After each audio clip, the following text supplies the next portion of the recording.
Everyone, and welcome to Chapter 14.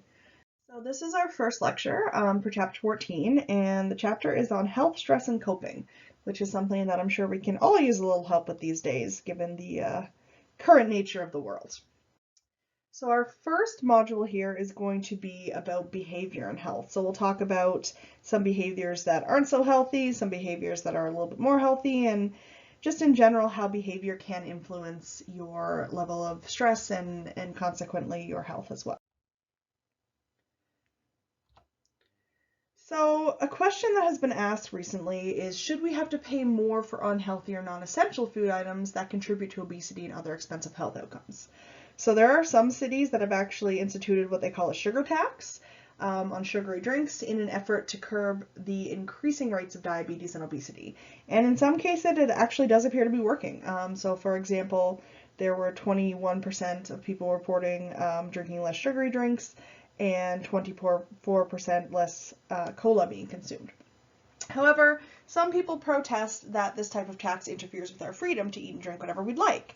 But on the other hand, a parallel can be found in the massive tax on cigarettes and things like alcohol. So we do tend to tax some things that are kind of negative for our health. So why not put a tax on, certain food items and beverages that are also having a negative impact on health as well? So one of the questions that we're hoping to kind of answer and also kind of delve into a little bit further in this module is, to what extent do you believe that your behavior affects your health? So we'll talk a bit about different behaviors and how they might influence our health. So each day we make choices that shape our physical and mental health. What to eat or what not to eat, whether to exercise and relax, or even what types of careers we choose to pursue, which is something that you may not really think of, but there definitely are a lot of health-related and stress-related risks with different career paths as well. So the complex connections between behavior and health have created an important niche for a type of psychologist known as health psychologists. And the need for these professionals has increased considerably over the last century, and I would wager a bet even more so within the past year. So today, most of our premature deaths can actually be attributed to lifestyle factors rather than contagious diseases. So in fact, if you look at the deaths in Canada in 2009, more than half of all deaths were caused by heart disease, cancer, stroke, and diabetes, which, while they are health conditions, are also really strongly related to certain types of behaviors that we might be engaging in. So smoking is kind of a no-brainer in terms of its negative impact that it has on our health. Tobacco use is actually one of the most widely studied health behaviors. Smoking cigarettes can cause life-shortening health problems such as lung, throat, and mouth cancer, heart disease, and pulmonary disease, and I'm sure that none of these facts come as a surprise to you. So recent reports actually indicate that 21% of all deaths in Canada over the past decade were due to smoke-related illness, and that the life expectancy of the average smoker is actually between 7 to 14 years shorter than that of a non-smoker. So there is a bit of good news, especially if you were someone who may have, smoked a little bit in your teenage years, or maybe you are now, but you're still in your teenage or your early 20s. We do know that quitting before the age of 30 can greatly reduce the likelihood that a person will die of smoking-related cancers. But despite all of the facts, we obviously know just how detrimental tobacco use can be. We still see that 19.9% of Canadian adults are smokers. So 22.3% of males and approximately 17.5% of females still continue to smoke cigarettes, even though we know that there's a whole host of negative health outcomes that are associated with smoking. So here's a little table that just shows you some of the health costs of tobacco use. So tobacco use actually causes an estimated 5 million deaths worldwide each year. Cigarette smoking is the leading preventable cause of death in North America. 1 in 5 Canadian deaths is due to cigarette smoking, and as we see, just over 1 in 5 Canadians are still smoking. And close to 1,000 Canadians die each year as a result of secondhand smoke. Sorry, I guess I should slightly less than a fifth smoke, because I guess it was 19% overall, but over almost a quarter of males still engage in smoking behavior. So a question you might ask now is that if smoking is so dangerous for us, then why do so many people still do it? I mean, we're still seeing, like I said, almost a quarter of males and almost a fifth of females in Canada engaging in cigarette smoking behavior. And so one reason might be that young people often have a lot of exposure to other people who smoke. So whether it's family members, if it's friends, or even characters on TV shows and the movies, there's a lot of exposure to smoking behavior. And as we know, exposure can lead to kind of modeling behaviors, especially in younger children and adolescents. So one study showed that the more exposure adolescents had to movies that featured smoking, the more likely they were to have tried smoking, even after the researchers controlled for other variables such as socioeconomic status and personality. So it did seem that the more exposure in general they had to watching people smoke, the more likely they were to have tried it themselves. Studies involving smokers have also shown that when smokers between 18 and 25 years of age watch a 10-minute video with smoking scenes in it, they were significantly more likely to light up a cigarette in the break following the video than were smokers who had watched an unrelated video. So even amongst smokers, it does seem like maybe cues related to smoking can have an impact on the smoking behavior. So if you see someone else smoke, you're more likely as a smoker to kind of want to light one up yourself. Finally, there was an additional experiment that showed that adolescents who had positive responses to a protagonist in a movie clip who smoked were much more likely to associate smoking with their own identity. So if there was somebody in the movie that they admired, they look up to, one of kind of the good guys, and they were smoking, they were more likely to kind of associate smoking with who they were as a person, because I guess, you know, they were associating it with that person that they really admired or respected. So even though various correlations exist, it is very difficult to establish that watching movie stars smoke cigarettes causes adults to take up smoking, but the evidence has been compelling enough that several advocacy groups such as Smoke Free Movies and Physicians for a Smoke Free Canada have a sound basis for arguing against smoking in movies. So even though, you know, it's not obviously perfect experimental research, there are enough correlations there that, you know, it is something that we're mindful of, and we're working to maybe show less smoking scenes in movies and TV shows and things like that. So given, as we just discussed, the health problems and enormous healthcare costs associated with smoking, both healthcare professionals and government officials recognize that more work must be done to reduce smoking levels. So as you probably, of course, know, smoking has been banned in most public places, and in the 1990s, several countries began adding written warning messages to cigarette packages. So most likely for a lot of you in the class, you know, you are probably younger in your late teens to early 20s, and to you the thought of, you know, somebody smoking in a restaurant or on a bus or something like that might seem really strange, but in reality we've come a long way in terms of curbing those behaviors. It used to be that you could, you know, go sit in a restaurant and light up in the middle of the restaurant with other people around. And even after that, they used to have restaurants where they'd have like a smoking area or a non-smoking area, and you could kind of choose where you wanted to be seated. So we have come a long way in terms of limiting the places that people are allowed to smoke, because we do recognize that even secondhand smoke can be really damaging for people. So we have been trying to ban smoking in public places, to get those warning messages and pictures on cigarette packages. Unfortunately, when they started with just the initial kind of verbal warnings, people weren't really paying much attention to them. So that's when they decided to start adding those really graphic pictorial images to the packages. So Canada was actually one of the very first countries to do so in 2001. And researchers have found that these image-based warnings are much more effective.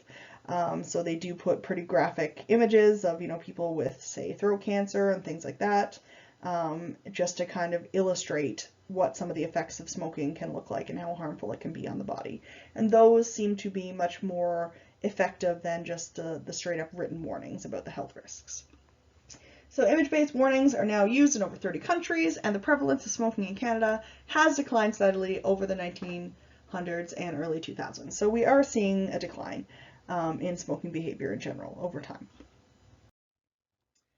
So next we're going to talk a bit about obesity, because you know, it is something that is kind of one of the more underrated health risks. It is something that has a lot of really serious health risks that go along with it, but it's something that we don't quite talk about as much as something like smoking or drinking. So I'm sure you've probably all heard of the freshman 15, which in reality is actually more like the freshman 6. A lot of the time, you know, people say you tend to gain your 15 pounds during your first year of university or college, but it actually seems to be more like an average of around 6 pounds gained. But you might be wondering what accounts for this phenomenon.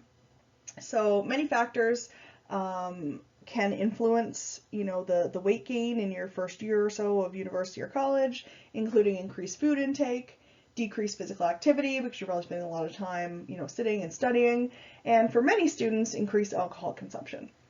So while 6 pounds doesn't really seem like a lot of weight, it is more important to kind of look at the habits that might be formed at these times. And we know that habits formed during any period in life can be difficult to break. So it's important to consider the factors that might lead us to put on weight, as well as ways to use our knowledge of psychology to help us lose it if we need to. So when we're talking about healthy weights and obesity, it's important to define our terms. So in order to discuss weight, we must also take height into account. So I'm sure you've all heard of the BMI. I, for one, and many other people would agree with me, think that it's not necessarily such a good indicator of health. It shouldn't really be taken super seriously because it is just based on height and weight. So basically, in order to calculate your BMI, you input your height and your weight, and it would basically give you kind of what would be the healthy body weight for that height. And then if you're so much above it or so much below it, then you'd be considered, overweight, obese, or underweight, which would be considered not as healthy. So it's not, really a statistic that we should be worrying about so much and taking super seriously, because since it's just based on height and weight, if you think about it, someone who is a bodybuilder and has a ton of muscle mass, even if they're shorter, they're going to weigh a lot more than someone who's their same height and doesn't have a lot of muscle. So they, in many cases, would be considered to be obese just based on BMI. So while it isn't a perfect measure, it is still something that we kind of use. We need some kind of benchmark. So in everyday use, we do use our body mass index to screen people for weight categories. So someone with a BMI between 18.5 and 24.9 would be considered healthy. A BMI of less than 18.5 is considered to be underweight, and people with BMIs above 25 are either considered to be overweight or obese. And we do see that obesity is becoming a growing concern across Canada. It's associated with numerous detrimental health conditions, such as diabetes, osteoarthritis, different issues with, even breathing and your heart and things like that. A lot of those can kind of come into play when obesity is involved. So according to Statistics Canada, 24% of Canadian adults are obese. So basically a quarter of our population would be classified as obese based on BMI. And another quarter have a BMI that would be considered overweight. So you're looking at roughly 50% of our population being considered overweight based on BMI. Even more alarmingly, obesity rates are on the rise. Rates remained constant until the mid-1990s, at which point they kind of spiked upwards to the current levels. And it's also been noted that Canadians are becoming obese earlier in life. So whereas it used to be something that was associated maybe with getting older and your metabolism slowing down and things like that, we are seeing obesity rates climbing in younger generations as well. So given that obesity is common and it is related to a number of negative health consequences, researchers are actively trying to understand its causes. Obviously, overeating can lead to obesity. That's kind of the number one that I'm sure anyone could really think of. But there are several other factors involved as well, including genetics, lifestyle, and social variables. So here's just a little chart that shows you some of the obesity rates across Canada. So you can see we're actually in one of the kind of middle ground here in Manitoba, and then next to us in Saskatchewan, they're actually one of the higher kind of provinces in Canada in terms of obesity rates. And you can see that unfortunately my home province of Newfoundland over there is also in that highest category. So in those pink areas, we're looking at over 30%. Basically 30% or greater of the population would be considered obese within those provinces. So heritability studies all suggest that genes actually account for a great proportion of the variance in our body weight, so between 50 and 90% of the variation that we see. Genetic factors can influence our body type, our metabolism, and also other physiological processes that contribute to our body weight as well. So there are some researchers, and I think I may have mentioned back in the motives to eat section, but some researchers have suggested that our genes contribute to the development of what we call a set point. And so this is basically a hypothesized mechanism that serves to maintain body weight around a physiologically pre-programmed level. So basically what this is saying is that everyone would have their set point, which is the weight that is kind of genetically programmed that your body kind of wants to be at. And so set point theory will predict that if a person gains 10% of their body weight, their set point is actually going to make a corresponding shift upward, making the weight actually a lot harder for them to lose. But there have been a lot of challenges to the validity of this theory. There are newer research that suggests that difficulties determining weight loss or gain are unrelated to some kind of physiological set point, but it is one of the theories that kind of gained a lot of prominence in relatively recent years. So another factor, that might contribute that it might really have nothing to do with, say, physiological set point would be things like, levels of physical activity and consumption of different types of like fast and processed foods and things like that. So another question we might be asking if we're talking about, rates of obesity and people being classified as overweight would be, how do you spend your time when you're not at school or work? So although there are a number of activities that could increase the likelihood of someone being obese, data suggests that sitting in front of the television might be the biggest culprit. So basically, a lot of the increase in global weight gain, which is something that, again, I kind of mentioned back in the motivation chapter under the motives for eating, a lot of it actually has to do with environmental factors. So kind of how we spend our time, what we do. If we're sitting in front of the TV versus getting out and becoming active, that can make a really big difference in terms of whether or not we're going to end up gaining a bunch of weight. So it is interesting to note that in contrast, if you're looking at, TV use and how it's associated with obesity, if we look at the number of hours spent in front of a computer, it does not really appear to affect obesity rates. So perhaps maybe because the computer use involves a greater degree of engagement. Because, a lot of the time if you're on the computer, you're actually kind of actively doing something rather than just passively sitting there, which might make it more likely, if you're sitting down watching television, maybe you're spending your time kind of munching on chips or kind of mindlessly eating food while you watch, as opposed to, being on the computer, you're usually doing something a bit more active, at least mentally. Now, I'd be really interested in seeing how some of these rates have changed since, we're all basically, well, not all of us, but a lot of us are stuck working at home and spending far, far more time in front of a computer now than we're used to. So it would be kind of interesting to see some new research on this kind of thing and see how it may have been impacted now that most of us are working from home. There have been studies of children's obesity rates that also show a strong relationship between television viewing and weight, but they illustrate the amount of time children spend playing video games is positively correlated with rates of obesity as well. So both television viewing and video games have been found to be associated with risks of being obese or overweight in children. And here's just kind of a little figure that shows the obesity rates in television viewing in Canadian adults. So we do see that there's not too big of a difference between females and males.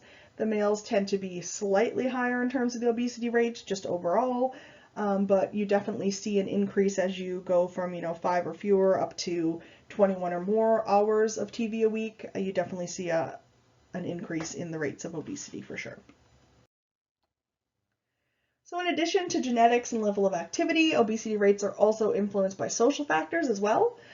So similarity in body weight among family members is naturally influenced by what and how much they are eating. And what children eat, of course, is largely based on what their parents eat. So if you're a parent and you're raising your child, a lot of the time they're going to be eating, for the most part, what you're eating. And so obviously, the environment that you're in can really dramatically influence obesity rates as well.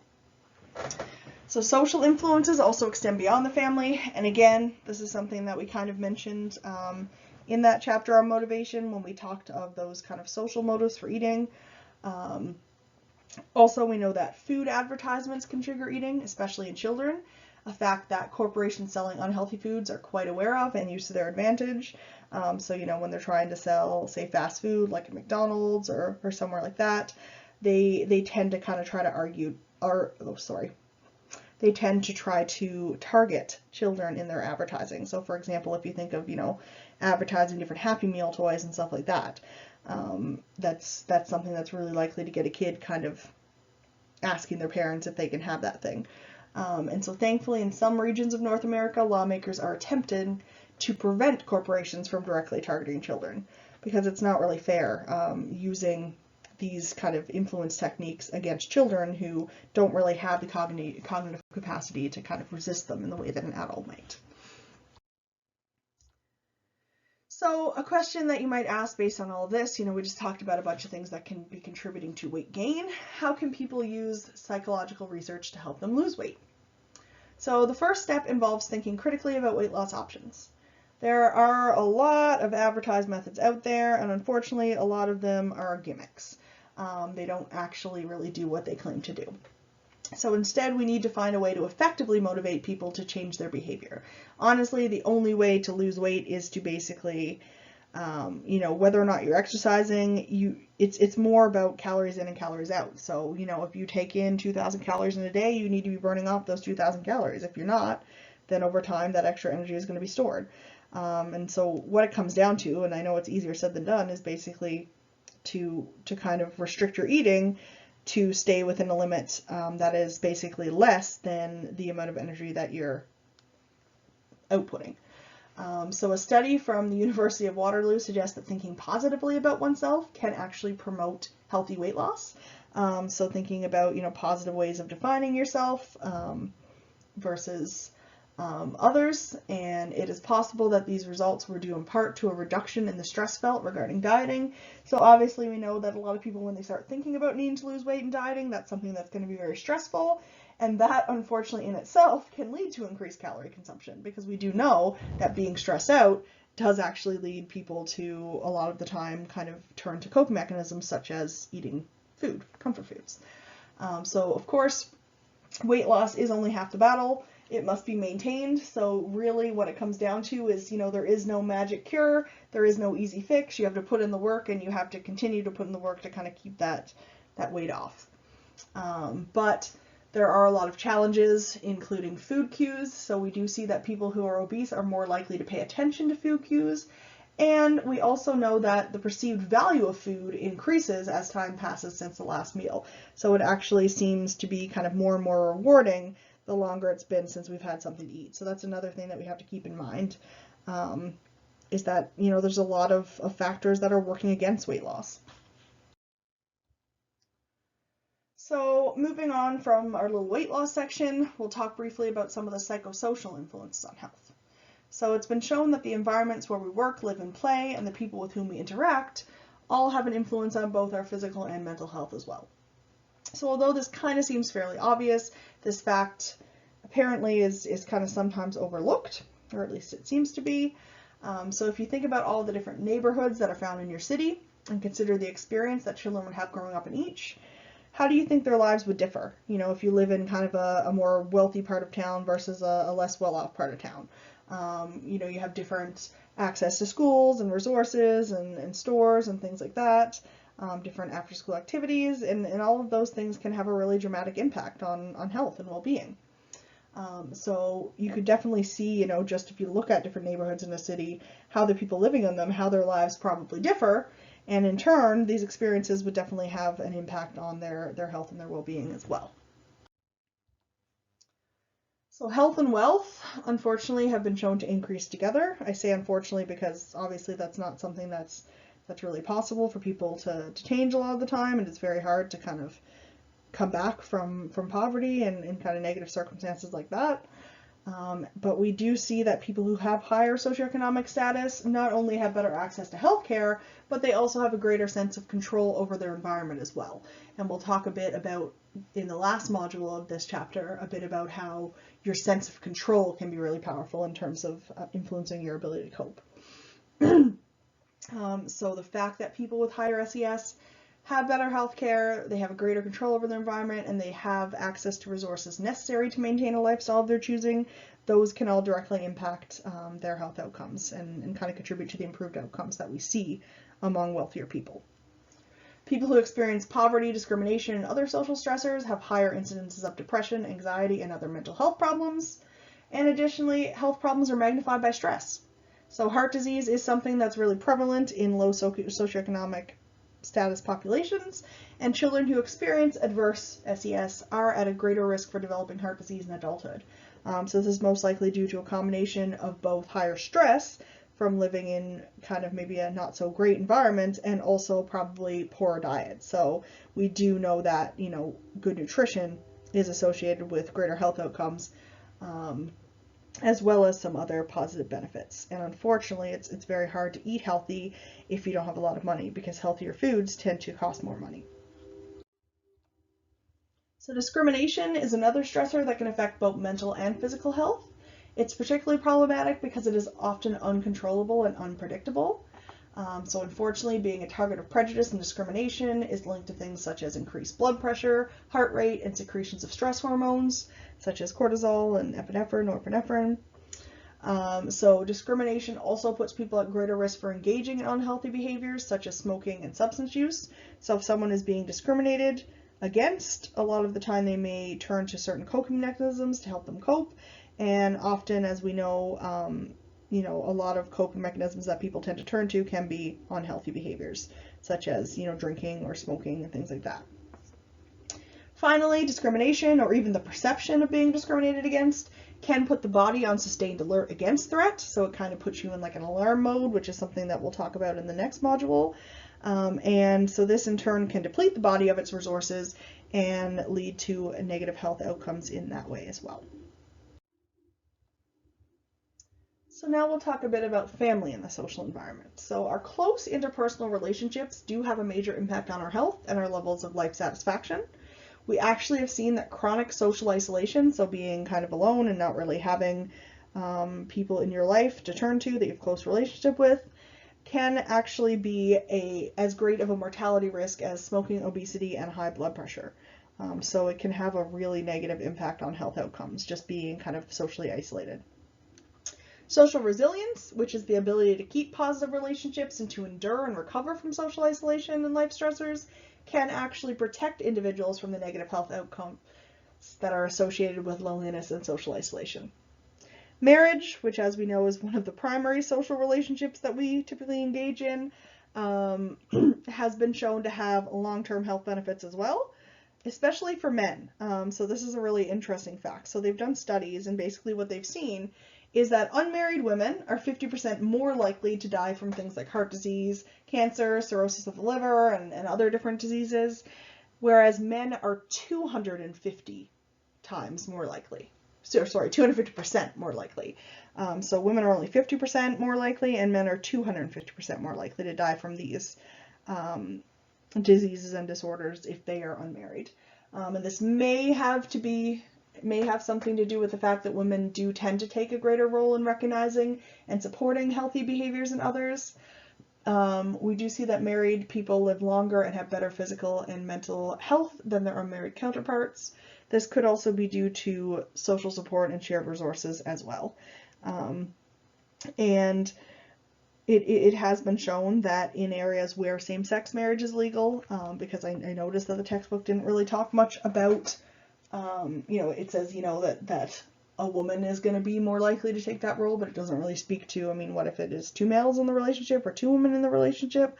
And we do see positive health outcomes associated with homosexual marriage, as well as heterosexual marriage. So of course, marriage, as some of you may know, can also be a major source of stress as well. Married couples who experience problems in their relationship do report higher levels of depression and greater incidence of physical illness. So just as it can be kind of a protective factor, it can also be a risk factor if it's not a very supportive relationship. Marital problems and divorce can also impact the emotional and physical health of children, particularly if they are younger during the problematic periods in the marriage. Adolescents of divorced parents are at slightly higher risk of engaging in delinquent behavior, but as long as parents continue engaging in high quality parenting, even though they might be having kind of issues in their marriage, this can actually protect children from any of the negative health outcomes that are attributed to divorce. And finally, I want to talk briefly about something called social contagion. So families are not the only interpersonal influence on how we think and act. The social groups that we belong to can also have a very large effect on our health-related behaviors. Social scientists have found that unhealthy behaviors for example, smoking or poor diet, tend to spread throughout one social group. So, we kind of tend to model the people that we're closest to and kind of do what they do a lot of the time. And so if it's been shown that, if you engage in unhealthy behaviors, they can spread throughout your social group, we might think that these changes might also work for the better, such as when friends motivate each other to work out or engage in healthier eating habits. So this is an example of what we call social contagion, which is the often subtle, unintentional spreading of a behavior as a result of social interactions. So just as it's possible to spread negative behaviors through social contagion, it's also possible to spread more positive behaviors as well. Social contagion of body weight, smoking, and other health-related behaviors has been documented in a longitudinal study of over 15,000 U.S. citizens. So this study was known as the Framingham Heart Study because it was named for the city in which it took place. And they tracked health statistics such as heart rate, body weight, and other potential kind of health risk factors. And so scientists involved with this study noticed that over time, clusters of participants became increasingly similar in certain characteristics. And it turned out that the groups who showed these similar patterns in their health statistics were also friends with one another. So when they were looking, they kind of observed these patterns in the data, and then they did find out that this was possibly due to the fact that those people that they were seeing kind of clustered tended to be in the same social networks. So from this, we can kind of take away that through social contagion, we can be a positive force in the lives of others. And so that's kind of a very brief introduction to kind of some of the ways in which behavior can influence our health outcomes. So in the next modules, we're going to talk about, stress reactions within the body and kind of what goes on there. And then we'll also talk a bit about kind of coping and kind of some more positive things that we can do to help ourselves become healthier and to help ourselves cope. It's not going to be a focus on the negative for the entire chapter, I promise. So I'll end it here, and I will talk to you in the next video.